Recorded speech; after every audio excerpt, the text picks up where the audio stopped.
ने 5 मार्च को 130 रुपया कर्ज लिया। क्या लिया?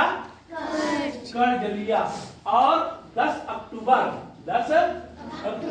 को 133.90 रुपया चुकाया। दर है क्या पूछा है? दर। तो अपने को ब्याज इसको घटा लेने से आ जाएगा। इतना दे रहा है वो पैसा, तो ज्यादा दे रहा है, तो कितना ज्यादा दे रहा है वही ब्याज है। मूलधन वही है। मूलधन के बाद आता है दर। दर को तो अपने को जानना है। दर को जानना है कि नहीं जानना है? अब समय को देखेंगे कितना दिन में वो चुका रहा है। तो मार्च से शुरू करेंगे। मार्च में कितना दिन बताओ? मार्च में गिन लेना है कितना दिन। 31 का मार्च होता, 5 मार्च को लिया तो बाकी का तो देगा ना। 5 मार्च को उधार लिया, बाकी का तो देगा। तो कितना दिन हो गए मार्च में? 26 दिन हो गया। और मार्च के बाद अप्रैल में कितना दिन हो गए? इस तरह से आपको जोड़ना है दिन को। अप्रैल में 30 दिन, फिर मई में 31 दिन, फिर जून में 30, जुलाई 31 और अगस्त भी 31, सितंबर पूरा है 30। समझ में आया? उसके बाद अक्टूबर 10 तारीख को निकाल रहा है, तो 10 तारीख को निकालो तो ब्याज तो मिलेगा नहीं। तो कितना दिन होगा? 9 दिन का। कितना दिन का होगा? 9 दिन का। ये ध्यान रखना। अक्टूबर 9 दिन। कितना दिन रखा अक्टूबर में? 9 दिन रखा। और 10 को तो निकाल रहा है। जिस दिन निकालने जाऊंगा उस दिन को थोड़ी देगा ब्याज। समझ में आया? तो आप देखेंगे कितना दिन उसने पैसा रखा, कितने दिन पैसा रखा। अब देखो कितना आता है?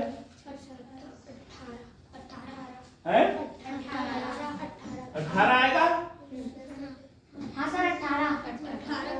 तो रुको इसमें एक दिन कम होगा। फिर 31 मार्च में 5 तारीख को घटाओ जरा। 5 गया 6, 80 लाया। 26 में एक मिलाएगा तो कंप्लीट दिन आएगा, बताया था। इसलिए यहाँ पे होगा 27। जोड़ लेना, 27 दिन होगा। 5 से गिन लो ना। 5, 6, 7, 27 आता कि नहीं आता? गिनो, गिन के बताना। आता कि नहीं आता है? एक दिन ज्यादा आता है। आता है ना? अब देखेंगे। चलो करो। 7, 3, 10, 19। 80 लाया 1। अब 3 वाले को पहाड़ा पढ़ लेंगे। 3 एकम 3, 3 दूनी 6, 3 तिया 9, 3 चौक 12, 3 पच्चीस 15, 3 छः 18, 18 3 21, 219 दिन। 219 दिन क्या हो गया हमारा? समय। आपको ऐसे निकालना। ये भी बहुत सरल है, लेकिन इसमें सिर्फ दिन गिनना है। आप अभी मार्च को घटाया था, 26 बता दिया था। एक दिन जोड़ने के लिए बताया था ना, 27। और ये लास्ट अक्टूबर 10 तारीख को निकाल रहा है, तो उसको ब्याज कितना तारीख को मिलेगा? 9 तारीख तक। 10 को तो निकाल रहा है, 10 को थोड़ी देगा। 10 को नहीं देगा ना। हाँ 1 मिनट है, ये हो गया। आप देखते हैं इसको सूत्र में आप जमा लेंगे फटाफट, ध्यान से देखेंगे। 1 मिनट है। हाँ क्या निकाला? दर निकालना। दर बराबर ब्याज बटे गुणित 100 बटे 130। देखो ये बाकी सरल ही है। समय तो 219 बटे 365। किस पर नहीं भूलना है। जब दिन है तो 365 करना है, महीना है तो 12 करना है, महीना रहेगा तो 12 करना है। बस इतना ही है। अब देख सकते हैं, अब कटेगा उसको काटना है। इसका 200 निरस्त कर लेते हैं। कर लिया? हो गया? नहीं हो गया? ये कट गया। हो गया, एक काटो। 13 एक कम 13 तिया 3 से कट रहा है क्या देख तो, 5 से तो कटेगा नहीं, इधर कटेगा। 3 एक कम 3 सत्ते। हाँ, अब उत्तर में देखिए क्या आया है, उतना बार से वो जाएगा वो। देखो क्या क्या आया है, पहले क्या आया है 4। अब 4 से गुना करेंगे तो क्या आ रहा है शुरू में, 4 तिया 12, नहीं कट रहा है। अब दूसरा उत्तर देखें 3 तिया 9 आ रहा है क्या, ये आना चाहिए, ये 3 तिया 9 कटेगा नहीं कटेगा। फिर आगे 5 तिया 15 कट रहा है, देखो 5 से 5 तिया 5 सत्ते 35 अरे तो 5 73 में को गुना 5 बार करेंगे, 5 बार करेंगे तो क्या जाएगा कि नहीं जाएगा। तो ऐसे आपको उत्तर से देख लेना है, समझ में आया तो सरल हो जाएगा। 73 एकम 76 73 पंचे 365। अब हमारा उत्तर आ गया 5% वार्षिक ब्याज दर, ठीक है ना। अच्छा हाँ चलो सभी ध्यान दें, अभी 5 साल में कितना होता है उसको दिया है, 7 साल में कितना होता है उसको दिया है। इससे अपने को कितने साल का निकल जाएगा, 1 साल का। कैसे निकलेगा, 5 में से 7 साल वाले को घटाओ, देखो 576 में से 540 को घटाते हैं, समझ में आया। तो कितना आया 36। ये कितने साल का ब्याज है, 2 साल। 1 साल का ब्याज कितना होगा 18। ध्यान दे, देखो 1 साल का मिल गया। अब 5 साल का ब्याज कितना हो जाएगा,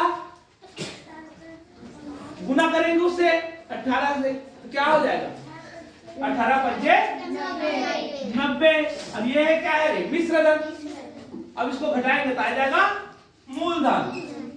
कितना होगा मूलधन बताओ, घटा के मूलधन बताओ। वही तो बस सवाल बनाना है, फिर बन गया। समझ में आया कि नहीं आया।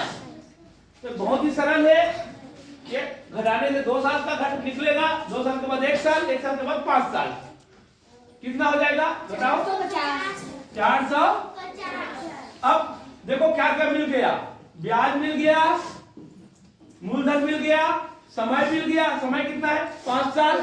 दर निकल जाएगा नहीं निकल जाएगा, इसका दर उसी तरह से 7 साल वाले में निकल जाएगा, एक ही होगा। समझ में आया। तो 450 मूलधन उत्तर आया होगा।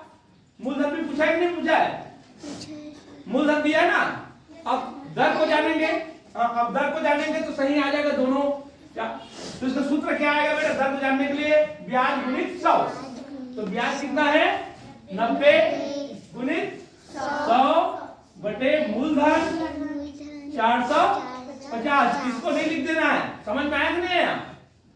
ये तो मिश्र धन है, हो जाएगा बोल रहा है, उतना होता सब मिला के, समझ में आया। लेकिन ब्याज निकालेंगे तो ब्याज को घटा के मूलधन आएगा। बात समझ में आया सब लोगों को, नहीं आया। सवाल बहुत सीधा है और सरल है। अब 2 साल दिया है तो दोनों साल का अंतर निकालेंगे तो कितना आता है 2। तो इसको घटाएंगे कितना साल का आएगा 2 साल का। अब 2 साल का आएगा तो 1 साल करने के लिए क्या करेंगे, भाग दे देंगे या आधा कर लेंगे। समझ में आया, भाग देना अच्छी बात है, ठीक है ना। अब हो गया मूलधन हो गया, और क्या लिखना है ब्याज समय 5। ये देखो ये आएगा। अब सीधा सीधा कट रहा है देखो ना, और ये फिर कट रहा है। हाँ 5 एकम 5 विषम 100, 5 विषम 100 होता है। फिर कट रहा है 5 एकम 5 चौ 100। तो ये हो जाएगा 4%। और मूलधन आ गया ये। तो कौन सा उत्तर है, पहला आ गया कि नहीं आ गया। बात समझ में आया, कोई ज्यादा भारी नहीं है। हाँ चलो अब अगले सवाल देखते हैं।